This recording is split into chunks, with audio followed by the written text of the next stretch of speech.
My name is Mary. I am 31 years old.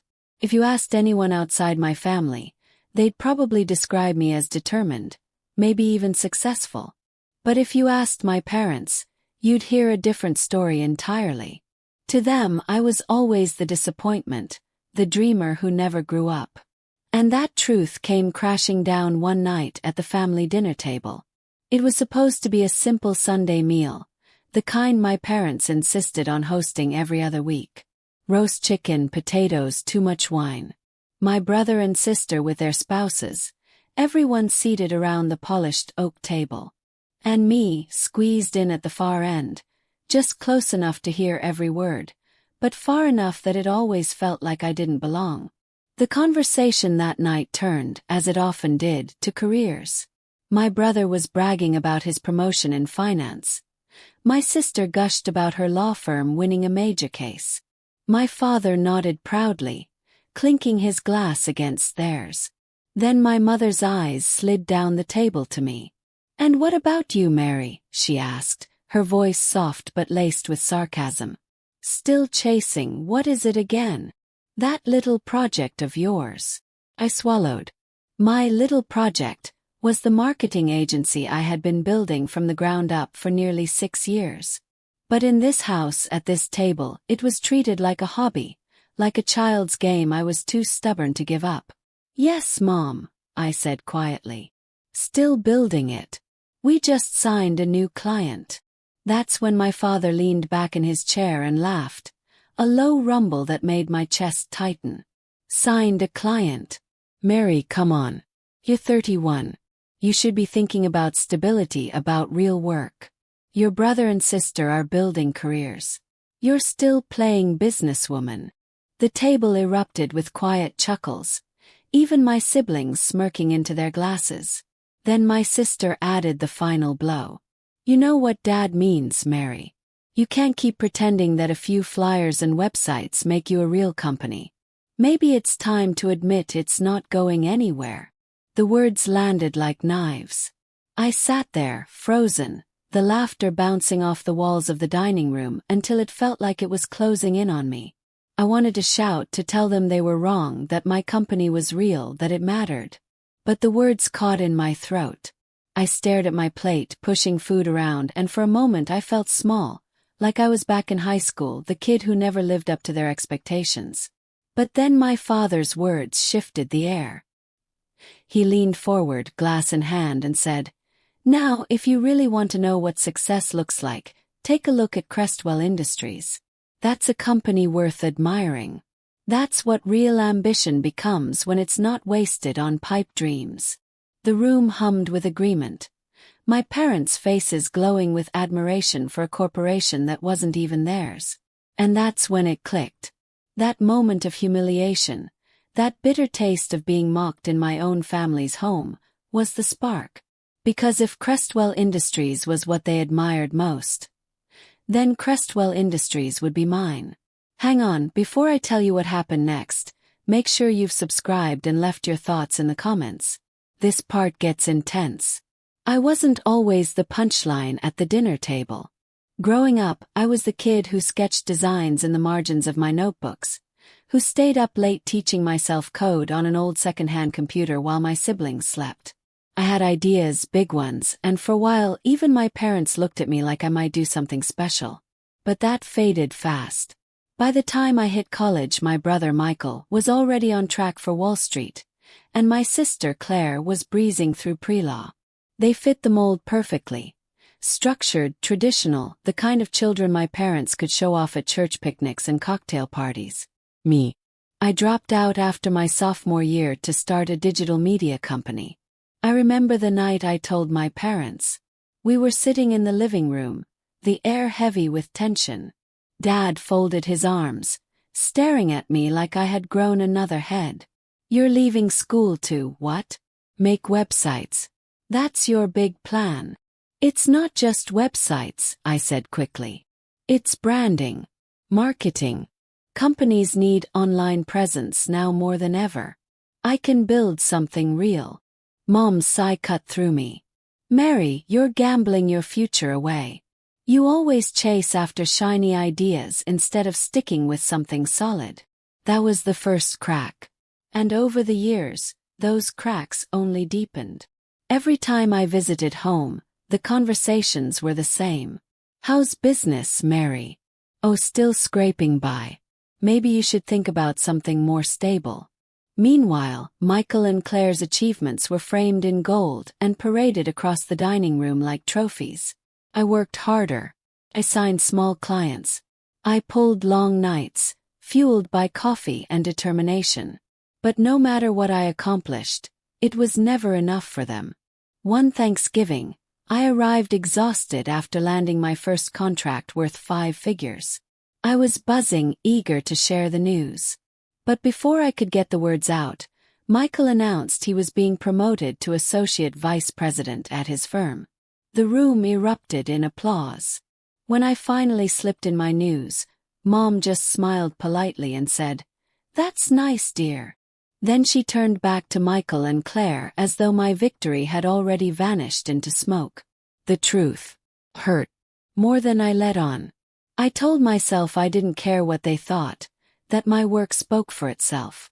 But every laugh, every dismissive comment, every proud nod they gave my siblings was like salt in an open wound. And then there was Crestwell Industries. For years, my parents held that company up like a shining beacon. "If only you could work there," my father once said. "We might finally be proud." They quoted its success stories, admired its campaigns, and even collected clippings about its CEO as though he were some kind of family hero. It wasn't just a company to them. It was the symbol of everything I wasn't. Stable, respected, real. So, when Dad brought it up at that dinner, when he practically worshipped it while tearing me down, I felt something shift inside me. I realized this wasn't just about proving myself anymore. It wasn't about small wins or quiet progress. If Crestwell was their golden idol, then toppling it, or better yet, owning it, would be the only way to make them see me. And maybe, for once, to make them regret every time they mocked me. Before we go any further, click subscribe and let me know in the comments. What would you have done in my shoes? The night it all came crashing down wasn't just another family dinner. It was supposed to be a celebration. I just wrapped up a massive deal, my biggest yet. A national brand had signed on with my agency, a contract worth 6 figures. It was the kind of win that could change everything for my company, the kind of news I'd dreamed of sharing for years.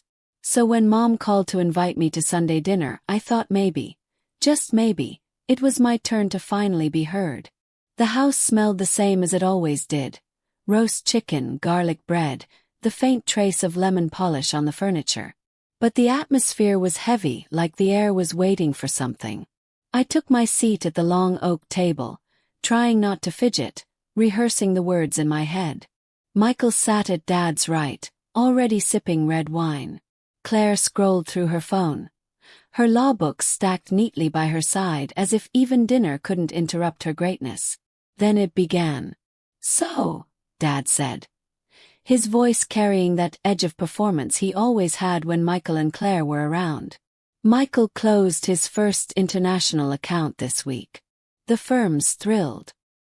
He's moving up faster than anyone his age. Everyone clapped. Mom leaned over and patted his hand like he'd just saved a life. And Claire, she added, was invited to shadow a judge in New York. Imagine. Our daughter in the same room as the people who shaped the law of this country. Again applause. Male. Oath. The kind of attention I'd been starving for. I swallowed hard. It was now or never. "I actually have some news too," I began, forcing my voice steady. "I just signed my biggest client yet. It's a national contract worth." But before I could finish, Dad chuckled. "Let me guess," he interrupted, waving his hand. "Another small startup. Another project that'll barely cover your rent." The table erupted in laughter.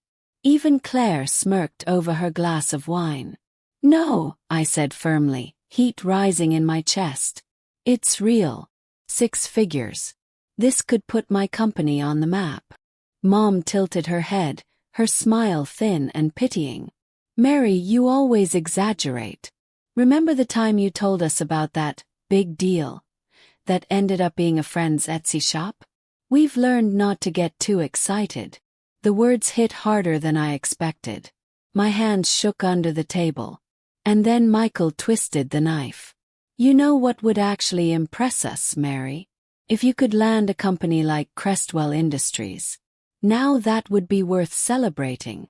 The others nodded, laughing again, their faces glowing in the warm light of the chandelier. Crestwell, always Crestwell, their untouchable giant. And in that moment the room blurred. The clink of glasses, the murmur of voices, the way they looked at me like I was a child playing pretend, it all collided into one truth. No matter what I did, no matter how hard I fought, to them I'd never be enough. I sat there, silent, my heart pounding, my victory strangled before it had even drawn breath. The roast chicken on my plate went cold. The wine turned bitter in my mouth. And for the first time in years I felt it. The lowest point. The pit of humiliation so deep it left no room for excuses. That night, I drove home with their laughter echoing in my ears. But humiliation has a way of transforming into something else when you sit with it long enough. By the time I pulled into my apartment and shut off the engine, the shame had hardened into something sharper. Rage. The drive home that night was silent except for the hum of my tires against the pavement. Their voices still echoed in my head. Dad's dismissive laugh, Mom's pitying smile, Michael's smirk, Claire's cold silence. Crestwell Industries. That name pulsed like a heartbeat in my mind. They had no idea what they'd ignited. I didn't sleep much that night. Instead, I sat at my desk, the city lights bleeding through the blinds, and stared at the stack of client files. My company was small, yes, but it was alive. Every contract, every long night, every sacrifice had built something real. Something they refused to see. And in that stillness, I made a promise to myself. I would make them see me. Not by shouting louder at that dinner table. Not by begging for scraps of approval. I'd do it by taking away the very thing they worshipped most. Crestwell Industries. The company they held up like a shrine. The name they used to measure my failures. If I could touch that giant, if I could buy it outright, they would never laugh at me again. But the thought was insane. Crestwell was massive, valued at billions. A player in manufacturing with contracts across the globe. And me. I ran a growing but modest agency. Buying Crestwell felt like trying to move a mountain with a shovel. Still, the idea sank its teeth into me and refused to let go. I began researching obsessively. First it was curiosity. Then it became obsession. I studied their annual reports, their stock performance, their acquisitions, their scandals. I stayed up nights combing through investor call transcripts, watching CEO interviews, piecing together their weak spots. And then I saw it. Buried in the footnotes of a financial statement. A steady decline in one of their core divisions. A bleeding wound they were desperate to cover up. If I could position myself right, if I could bring in the right partners, I might have a shot. Not tomorrow, not next year, but someday. But someday wasn't enough. I wanted revenge while their laughter still rang in my ears. So I got ruthless. I reached out to contacts I'd met over the years. Clients, investors, friends of friends who whispered in boardrooms and carried weight in places I could never reach alone. Some laughed at the idea. Some hung up on me. But a handful leaned in. One investor in particular, a sharp-eyed woman named Marisol, listened quietly as I laid out my plan. You don't want to compete with them, she said. You want to take them. He nodded. He smirked. That's insane. Then after a long pause she added, I like insane. Piece by piece, a network began to form.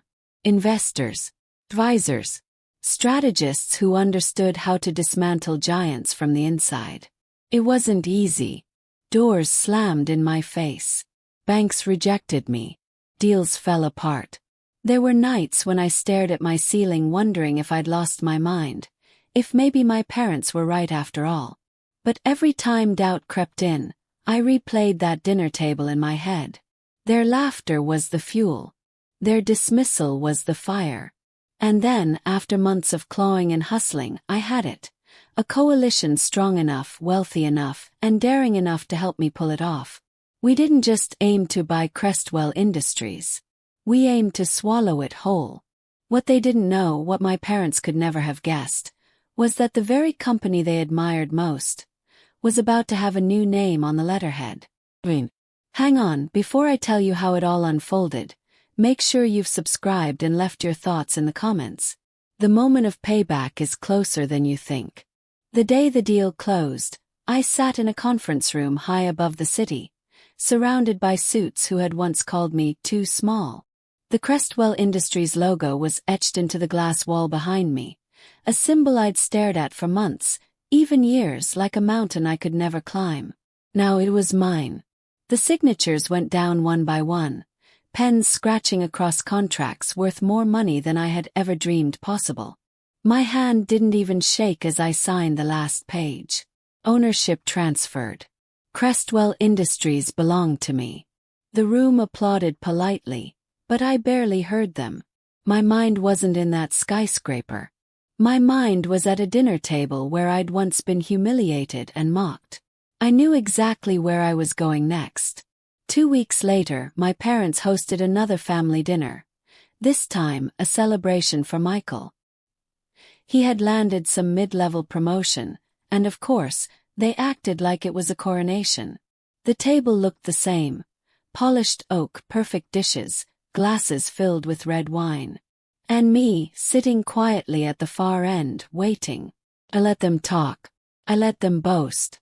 I even smiled politely when Dad raised his glass to toast Michael's bright future. And then I cleared my throat. "There's something I'd like to share," I said, my voice calm, almost casual. Mom sighed, already bracing herself. "Mary, please don't bring up your little projects tonight. Let's focus on your brother for once." I leaned forward. "It's not about my projects." Dad chuckled. "Well, what is it then? Another client you lost. Another idea that went nowhere." Michael smirked. Maybe he finally got a real job. That's when I slid the folder onto the table. Inside was the official announcement. Crestwell Industries acquired by my company, with my name at the top. The silence was instant. Forks froze mid-air.